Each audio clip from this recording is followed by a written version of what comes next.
that batch of air that we're following is now going to go from the parabronchi into the anterior air sacs.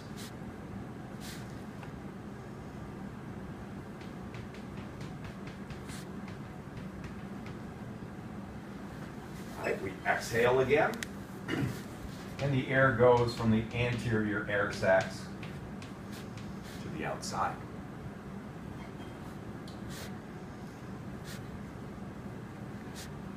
So that's one batch of air that we follow. However, at the same time, there's another batch of air that is in there. So when this animal is inhaling and bringing outside air into the posterior air sacs, at the same time, we have a different batch of air that's moving from the parabronchi into the anterior air sacs.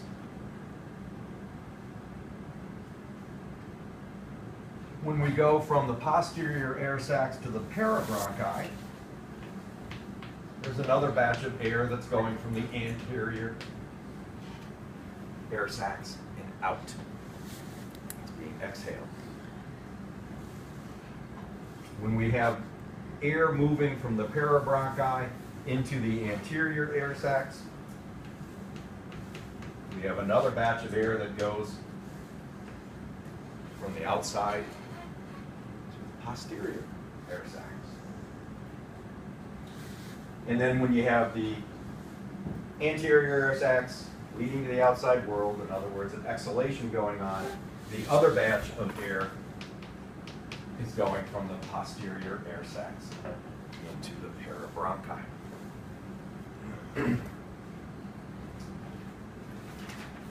Another way of looking at it is something like this.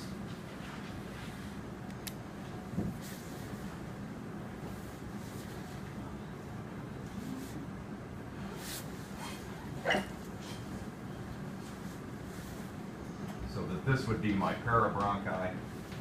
This is my anterior air sacs. This is my posterior air sacs.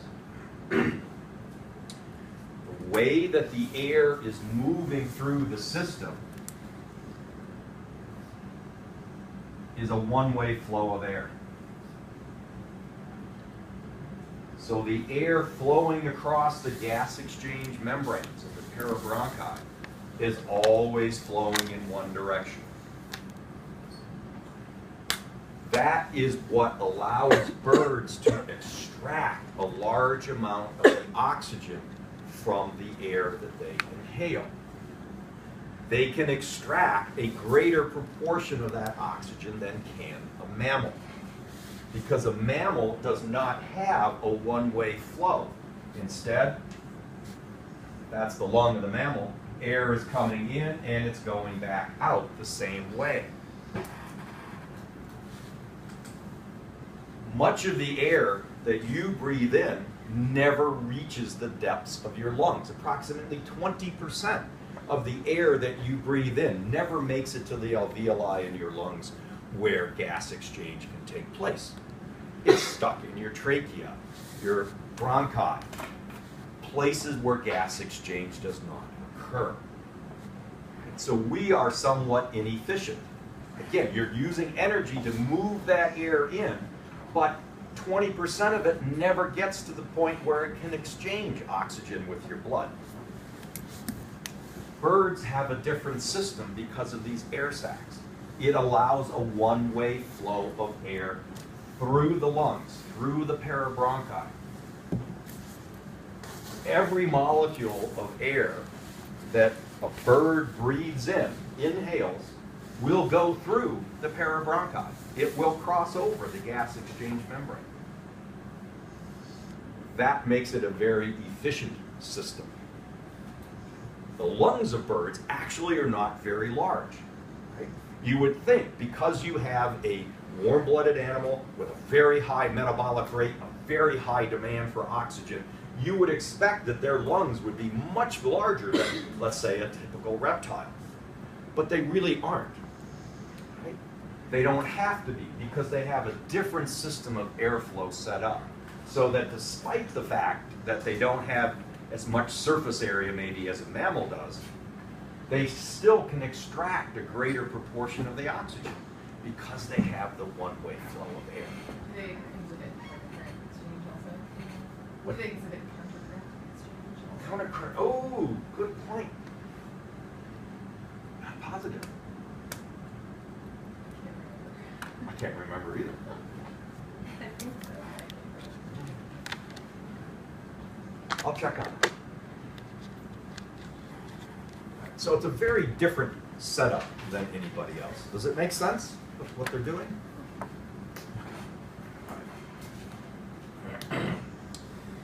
Oh, what else?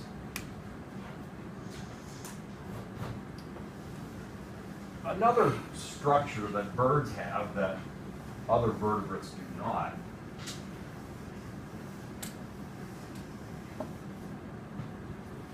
is something called the syrinx.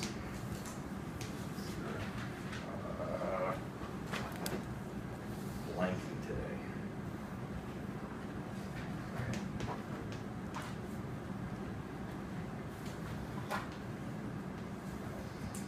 So if this is your trachea,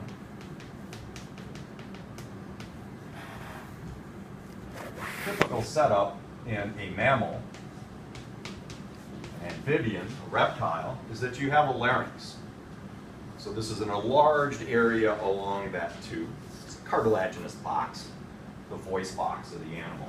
And there's usually the vocal cords in there, folds of tissue that are going to vibrate and make sound. Birds, however, don't create their bird song in the larynx. Instead, they use a different structure called the syrinx. So as you come down,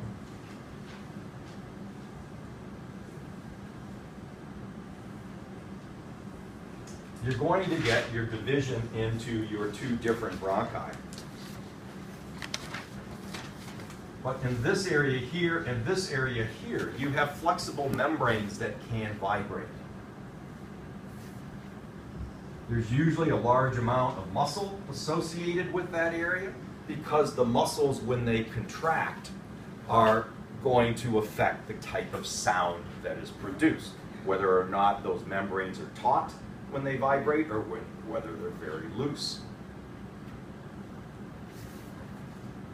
If you look on this one, it's trying to show you the location again. So here's your trachea right here.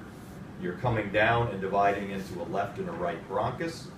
In the area of that junction, you have what are called the tympanic membranes. These are really just loose membranes on either side of that bronchus. They are going to vibrate when the animal creates its sounds. Because you have two different sound-producing locations, bird song can be very, very complex because they can emit then two sounds simultaneously. One can be from the left, one can be from the right. So something that's very different compared to other vertebrates. Oh, what else?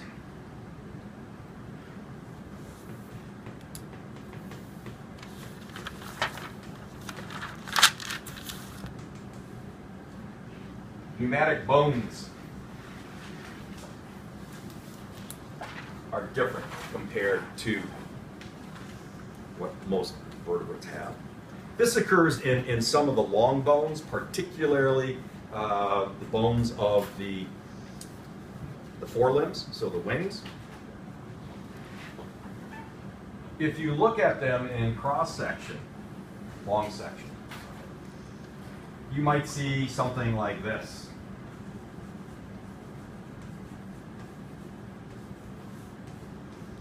All right, the bones are essentially hollow. They do have connections between the various sides, but they are hollow.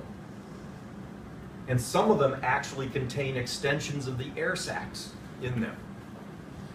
So there's I can't remember what the study was, but you could break break the wing of a bird, and it can breathe through that opening that you created by breaking the wing, because the air sacs will extend into these hollow bones.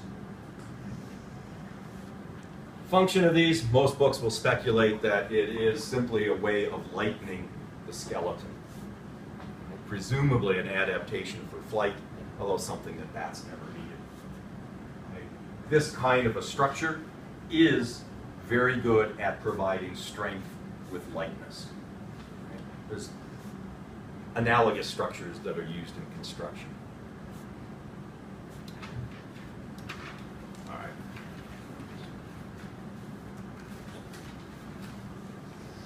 Oh, there it is. Okay.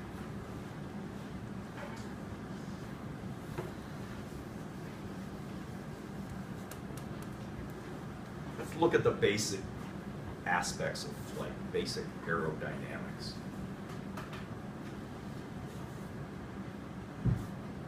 In order to understand how a bird gets in the air and stays in the air, we have to understand something that's called Bernoulli's principle. Oops, is that right? I think that's how you spell principle. And we can illustrate this before I say what it is. We'll illustrate it using air. Could be water, a fluid moving through pipes.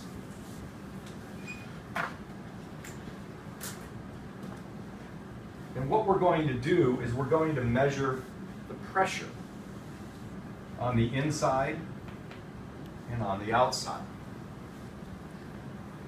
We're going to have fluid moving through. But it's also going to be moving through on the outside.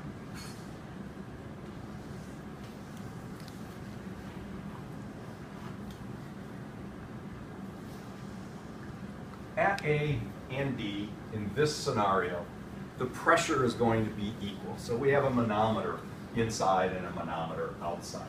So the pressure at A is equal to the pressure at B. And we can also measure the speed of the airflow at A and B.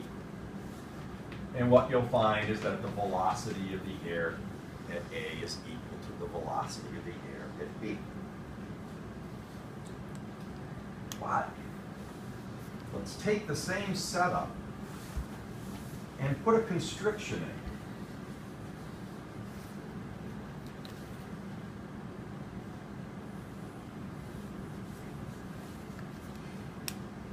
As that air is going to move through, it's going to have to go up and over our constrictions.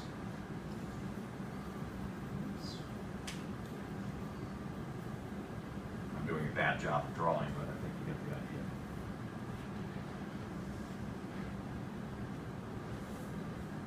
the idea. If we now measure our pressure and we measure our velocity, what you're going to find is that the pressure at A is actually less than the pressure at B. In addition, the velocity of the air at A is greater than the velocity at B. You've all experienced this, right?